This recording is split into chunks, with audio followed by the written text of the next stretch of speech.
Bem-vindos ao segundo dia do nosso curso Python Intermediário para Programadores Vibe.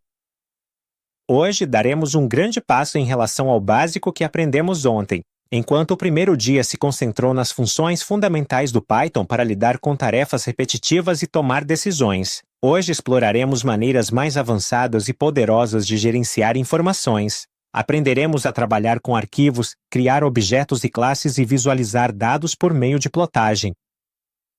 Hoje vamos criar algo prático e útil, um monitor de condicionamento físico e dieta que calcula suas calorias líquidas diárias e exibe seu progresso em belos gráficos.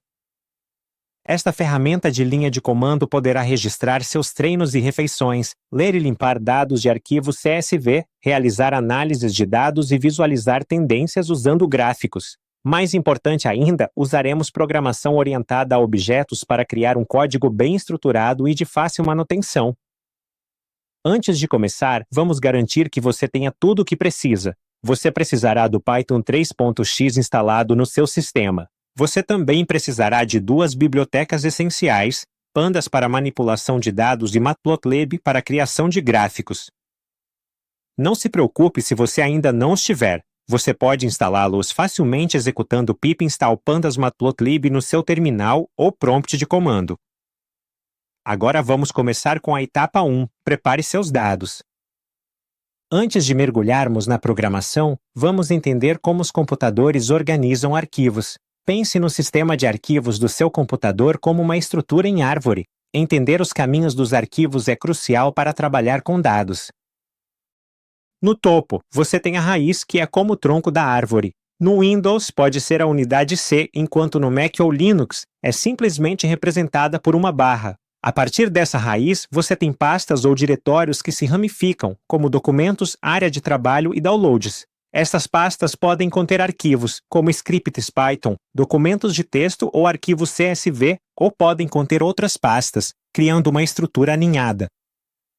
Para informar ao programa onde encontrar um arquivo, usamos caminhos de arquivo.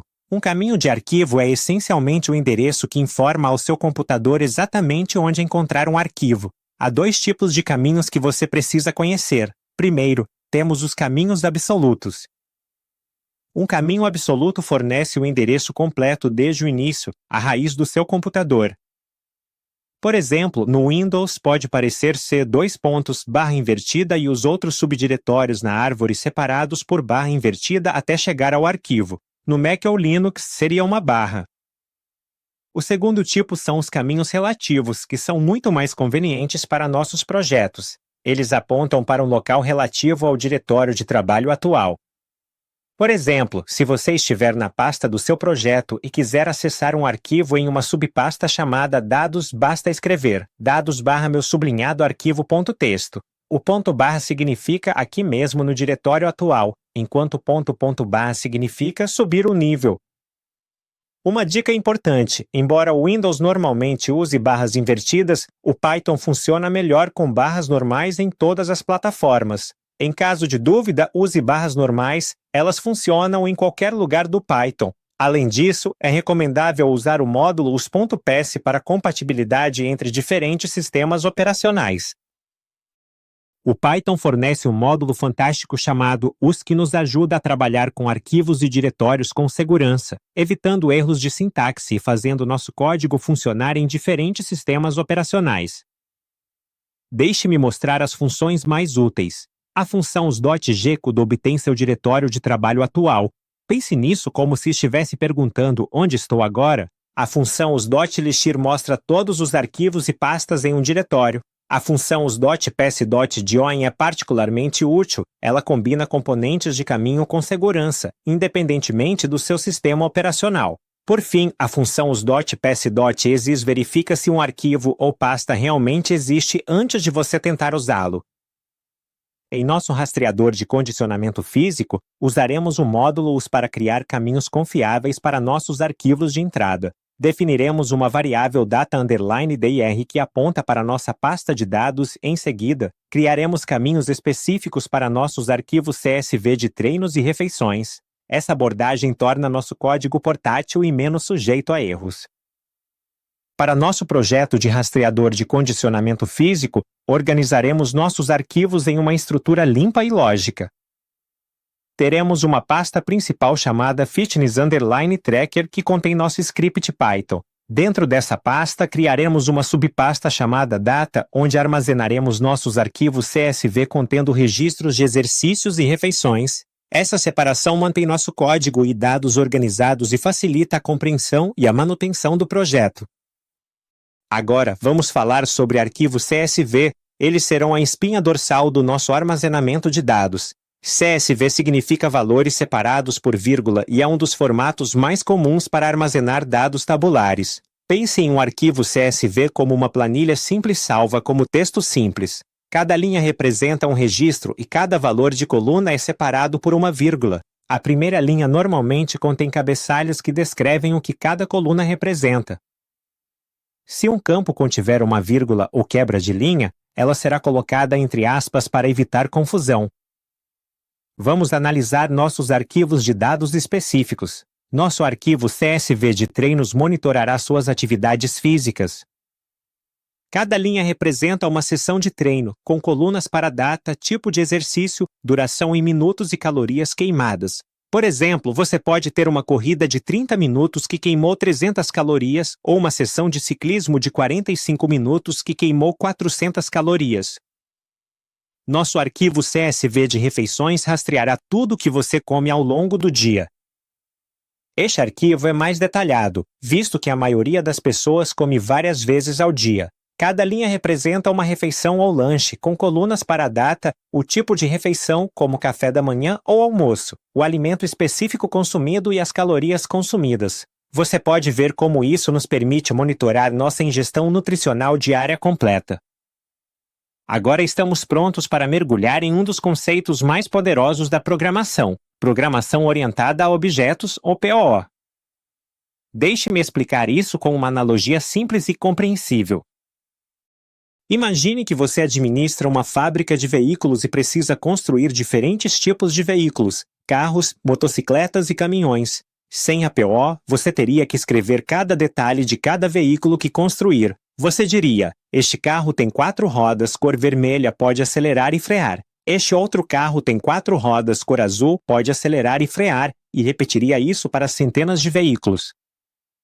Isso é incrivelmente ineficiente e propenso a erros. A programação orientada a objetos resolve esse problema organizando seu código em torno de objetos em vez de apenas funções e dados. Pense nisso como criar um sistema de projeto para construir coisas de forma eficiente e consistente. Vamos continuar com nossa analogia de fábrica de veículos para entender classes e objetos. As classes são como plantas ou modelos. Antes de construir qualquer veículo, você cria uma especificação de projeto. Você teria um projeto de carro que define o que todos os carros devem ter e fazer, um projeto de motocicleta e um projeto de caminhão. Esses projetos especificam características como número de rodas e cor, bem como comportamentos como aceleração e frenagem. Os objetos são os veículos que você constrói a partir desses projetos. Depois de ter um projeto de carro, você pode fabricar muitos carros diferentes a partir dele, um Toyota vermelho, um Honda azul, um BMW verde. Cada carro é um objeto único, mas todos seguem o mesmo projeto básico. A programação orientada a objetos oferece diversas vantagens importantes que a tornam incrivelmente valiosa para projetos complexos. Primeiro, ela proporciona organização e modularidade. Em vez de ter um manual de instruções gigante e confuso para tudo, você divide problemas complexos em partes menores e mais fáceis de gerenciar. Cada objeto lida com suas próprias responsabilidades, tornando seu código muito mais fácil de entender, manter e depurar. Segundo, a PO promove a reutilização. Depois de criar um projeto, digamos, para um carro, você pode usá-lo para criar quantos carros quiser sem reescrever o mesmo código. Você não precisa redesenhar o projeto do carro toda vez que quiser construir um novo. Terceiro, oferece flexibilidade e facilidade de manutenção. Se você precisar alterar a forma como todos os carros aceleram, basta modificar o projeto do carro uma vez, e todos os carros construídos a partir desse projeto terão automaticamente o comportamento atualizado. Isso é muito mais eficiente do que atualizar centenas de descrições de carros individuais. Por fim, a PO ajuda a lidar com a complexidade. À medida que seus programas crescem e se tornam mais sofisticados, a PO mantém tudo organizado, agrupando dados e comportamentos relacionados. A PO realmente se destaca em situações específicas que você encontrará frequentemente na programação. É perfeito para sistemas complexos como jogos, simulações ou grandes aplicações empresariais, onde é necessário gerenciar muitos componentes diferentes, porém relacionados. Também é ideal quando se trabalha com programas que possuem muitas coisas semelhantes, como um sistema de gerenciamento de usuários com muitos objetos de usuário, um site de e-commerce com muitos objetos de produto ou uma interface gráfica com muitos objetos de botão e janela. Além disso, a PO facilita muito a colaboração. Quando vários desenvolvedores trabalham no mesmo projeto, diferentes membros da equipe podem se concentrar em classes diferentes sem atrapalhar aos outros. Vamos definir os principais componentes que compõem os objetos retornando à nossa analogia com o veículo. Objetos são as coisas reais criadas a partir de um projeto ou classe, como o meu carro vermelho ou a moto do John. São instâncias concretas que existem no seu programa. Atributos, também chamados de propriedades ou dados, são as características que descrevem um objeto. Para um objeto carro, os atributos podem incluir a cor, como vermelho ou azul, o número de rodas, normalmente 4 para carros, e a marca, como Toyota ou Honda. Esses atributos armazenam as informações específicas que tornam cada objeto único. Métodos, também chamados de comportamentos ou funções, são as ações que um objeto pode executar. Para um objeto carro, os métodos podem incluir acelerar, frear ou acender os faróis. Esses métodos definem o que o objeto pode fazer e como ele interage com o mundo ao seu redor. Deixe-me mostrar como criar classes e objetos em Python com um exemplo prático. Primeiro, definimos uma classe usando a palavra-chave class. Este é o nosso projeto. O método especial init é chamado de construtor. É como a linha de montagem que constrói cada carro novo. O parâmetro self refere-se ao objeto específico que está sendo criado. Definimos atributos como cor e marca e definimos métodos como acelerar e frear, que descrevem o que nosso carro pode fazer. Agora, para criar objetos reais a partir da nossa classe car, simplesmente chamamos a classe como uma função com os parâmetros necessários. Aqui estamos criando dois objetos de carro diferentes, meu Toyota vermelho e o Honda azul do John. Cada objeto tem seus próprios atributos e pode executar os mesmos métodos, mas com seus próprios valores específicos. Quando chamamos o método accelerate, cada carro responde com sua própria cor e informações da marca. Ao executarmos este código, podemos ver como cada objeto mantém sua própria identidade, embora compartilhe os mesmos comportamentos. A saída mostra que meu Toyota vermelho está acelerando e freando, demonstrando como os objetos combinam dados e comportamento de forma coerente. Também podemos acessar e modificar atributos usando a notação de ponto, que é a maneira padrão de interagir com propriedades de objetos. Você pode ler os atributos de um objeto para obter informações sobre ele ou modificá-los para alterar o estado do objeto. Por exemplo, se eu decidir repintar meu carro, posso alterar o atributo de cor de vermelho para amarelo. Herança é um dos recursos mais poderosos da programação orientada a objetos. Ela permite criar novas classes com base nas existentes, promovendo a reutilização de código e ajudando a modelar relacionamentos no mundo real. Pense assim, você começa com um plano básico de veículo geral que define características comuns, como ter rodas e ser capaz de se mover. A partir desse plano básico, você pode criar planos mais específicos, um plano básico de carro, um plano básico de motocicleta e um plano básico de caminhão. Cada um desses planos especializados herda automaticamente todas as características e comportamentos gerais do veículo e, em seguida, adiciona seus próprios recursos específicos. Isso modela perfeitamente as relações do mundo real. Um carro é um veículo, uma motocicleta é um veículo. Eles compartilham recursos comuns, mas também têm suas próprias características únicas. Veja como a herança funciona no código Python. Começamos com uma classe vehicle que define atributos e métodos comuns. Em seguida, criamos uma classe car que herda de vehicle usando parênteses. A classe car obtém automaticamente todos os recursos do vehicle e pode adicionar seus próprios recursos específicos. A função super chama o construtor da classe py para garantir a inicialização correta. Essa abordagem elimina a duplicação de código e cria uma hierarquia lógica fácil de entender e manter. Agora, vamos aplicar esses conceitos de PO ao nosso projeto de rastreador de condicionamento físico. Criaremos 3 classes que representam os diferentes tipos de dados com os quais estamos trabalhando. Começaremos com uma classe base LogEntry que contém o atributo comum que todas as nossas entradas compartilham, a data. Em seguida, criaremos as classes workout e mil que herdam de LogEntry. Cada classe terá atributos correspondentes às colunas em nossos arquivos CSV, fazendo com que nossa estrutura de código reflita perfeitamente nossa estrutura de dados. Esse design torna nosso código limpo e organizado. A classe workout herda a data de LogEntry e adiciona seus próprios atributos específicos, como tipo de treino, duração e calorias queimadas. Da mesma forma, a classe mil herda a data e adiciona o tipo de refeição, o alimento e as calorias consumidas. Essa estrutura de herança elimina a redundância, mantendo relações claras entre nossos tipos de dados. Agora que definimos nossas classes, vamos aprender como ler e limpar nossos dados CSV na etapa 3. Há 2 abordagens principais que podemos adotar. A primeira abordagem usa o módulo CSV integrado do Python para ler os arquivos linha por linha. Isso nos dá controle total sobre o processo e nos ajuda a entender exatamente o que está acontecendo com nossos dados. Ao trabalhar com dados CSV, frequentemente precisamos limpá-los. O método strip remove espaços em branco indesejados do início e do fim das strings. Isso é crucial, pois espaços extras podem causar problemas ao comparar valores ou converter tipos de dados. A função int converte números de strings em inteiros para que possamos realizar operações matemáticas com eles. Em nossa função de leitura manual, abrimos o arquivo CSV, criamos um objeto leitor, pulamos a linha de cabeçalho e, em seguida, processamos cada linha para criar objetos workout. Removemos cuidadosamente os espaços em branco e convertemos valores numéricos em inteiros antes de criar nossos objetos.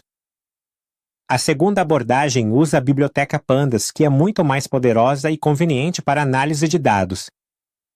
O Pandas carrega dados CSV em um data frame, que é essencialmente uma tabela ou planilha que você pode manipular programaticamente. Um data frame é uma estrutura de dados bidimensional rotulada com colunas de tipos potencialmente diferentes. Você pode considerá-lo uma versão mais inteligente de uma planilha. Você pode acessar células individuais usando lock com rótulos de linha e coluna, ou acessar colunas inteiras consultando seus nomes. Este exemplo mostra como criar um data frame a partir de um dicionário e acessar seus dados de várias maneiras.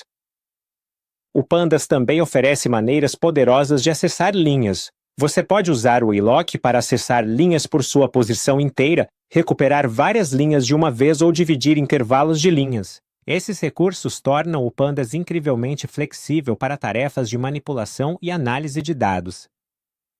Em nosso rastreador de condicionamento físico, usamos o Pandas para carregar e limpar nossos dados com eficiência. A função load_end_clean_data lê ambos os arquivos CSV, converte as colunas de data em objetos datetime apropriados e usa o FILNA para lidar com os valores ausentes. Para dados de treino, substituímos os valores ausentes por zeros, enquanto para dados de refeição, usamos desconhecido como espaço reservado. Isso garante que nossos dados estejam limpos e prontos para análise. Agora passamos para a etapa 4, resumir e mesclar dados. Precisamos combinar nossos dados de treino e refeição para calcular as calorias líquidas. Isso envolve várias operações do Pandas que funcionam perfeitamente em conjunto. O primeiro passo é agrupar nossos dados por data. O método group é incrivelmente poderoso. Ele pega nosso data frame e cria grupos separados para cada data específica. Imagine pegar todos os seus registros de refeições e organizá-los em pilhas separadas, uma para cada dia. É exatamente isso que o group faz. Após o agrupamento, selecionamos a coluna específica com a qual queremos trabalhar. Neste caso, estamos interessados na coluna de calorias de cada grupo. Isso concentra nossa análise apenas nas informações de calorias de cada data. A função soma calcula o total de calorias para cada grupo de datas. É aqui que a mágica acontece. Obtemos automaticamente o total de calorias consumidas ou queimadas em cada dia. O resultado é uma série de pandas com datas como índice e calorias totais como valores. Por exemplo, se você consumiu 250 calorias no café da manhã, 500 no almoço e 600 no jantar em 1º de junho, a soma seria 1.350 calorias para essa data. Após a operação de soma, a data se torna o índice do nosso resultado. A função reset_index a converte de volta para uma coluna regular, gerando um data frame limpo, onde a data é uma coluna apropriada, ao lado dos totais calculados. Isso transforma nossos dados em um formato limpo e fácil de trabalhar, onde cada linha representa os totais de um dia. Agora podemos reunir tudo na nossa função summarize_data. Agrupamos os treinos e as refeições por data, somamos as calorias e zeramos o índice. Em seguida, unimos os dois data frames e calculamos as calorias líquidas subtraindo as calorias queimadas das calorias consumidas. Isso nos dá uma visão completa do nosso balanço calórico diário. A etapa final é a etapa 5, visualizar com o Matplotlib. Criaremos belas visualizações dos nossos dados de condicionamento físico. Nossa função de plotagem cria um gráfico abrangente que mostra as calorias consumidas, as calorias queimadas e as calorias líquidas ao longo do tempo. Usamos diferentes marcadores e estilos de linha para facilitar a distinção entre cada série de dados. A média móvel suaviza as flutuações diárias para mostrar pendências gerais. Também adicionamos toques profissionais como rótulos de eixo, datas formatadas, rótulos rotacionados para melhor legibilidade e uma grade para facilitar a leitura dos valores. A função Ticket_Layout garante que tudo se encaixe perfeitamente sem sobreposições, criando um gráfico elegante e com aparência profissional que comunica claramente o seu progresso físico. Até agora, você teria que navegar pela documentação para encontrar os comandos para formatar todos esses elementos. Mas hoje em dia você pode simplesmente solicitar que o LLM faça essas alterações para você em linguagem simples. Por fim, temos a etapa 6, Programa Principal. Seguindo as melhores práticas de programação, organizamos nosso fluxo de programa principal em uma função main dedicada. Essa estrutura torna nosso código limpo, legível e fácil de modificar. Carregamos e limpamos os dados, os resumimos, imprimimos os resultados e criamos nossa visualização. A proteção if__main__main_main_ garante que nosso código só seja executado quando o script for executado diretamente. E pronto! Agora você pode executar seu rastreador de condicionamento físico executando Python Fitness_Tracker.py no seu terminal. O programa carregará, limpará e processará todos os dados e imprimirá os resultados e o gráfico com os registros históricos. Agora que você criou seu rastreador de condicionamento físico, aqui estão alguns desafios práticos interessantes para expandi-lo e melhorá-lo. Você pode adicionar monitoramento de peso para monitorar seu progresso ao longo do tempo, categorizar os tipos de refeição para analisar seus padrões nutricionais, exportar seus resultados para novos arquivos CSV para compartilhamento ou destacar dias com superávit ou déficit calórico. Esses desafios ajudarão você a praticar e expandir suas habilidades em Python. Parabéns! Você acabou de criar um rastreador completo de condicionamento físico e dieta usando conceitos avançados de Python. Vamos recapitular o que você conquistou hoje. Você dominou a programação orientada a objetos criando classes e objetos que modelam dados do mundo real, aprendeu a trabalhar com sistemas de arquivos e dados CSV, tanto manualmente quanto com a poderosa biblioteca Pandas. Realizou análises de dados agrupando, sumarizando e mesclando conjuntos de dados. E, por fim, criou visualizações profissionais que tornam seus dados significativos e acionáveis. Essas habilidades formam a base para projetos mais avançados de ciência de dados e desenvolvimento de software. Agora você tem as ferramentas para lidar com problemas complexos, decompondo-os em objetos e classes gerenciáveis. Continue praticando com os desafios que discutimos e não hesite em experimentar com seus próprios dados. Os conceitos que você aprendeu hoje, PO, manipulação de arquivos, análise de dados e visualização, são usados em praticamente todos os aplicativos Python modernos. Obrigado por se juntar a mim nesta jornada rumo à programação intermediária em Python. E se você gostar, inscreva-se e junte-se a mim na próxima lição, onde mostraremos o poder da internet e da API para coletar dados da vida e usar ferramentas de inteligência artificial online como um profissional. Espero que você esteja animado para continuar construindo aplicativos incríveis com essas novas e poderosas habilidades.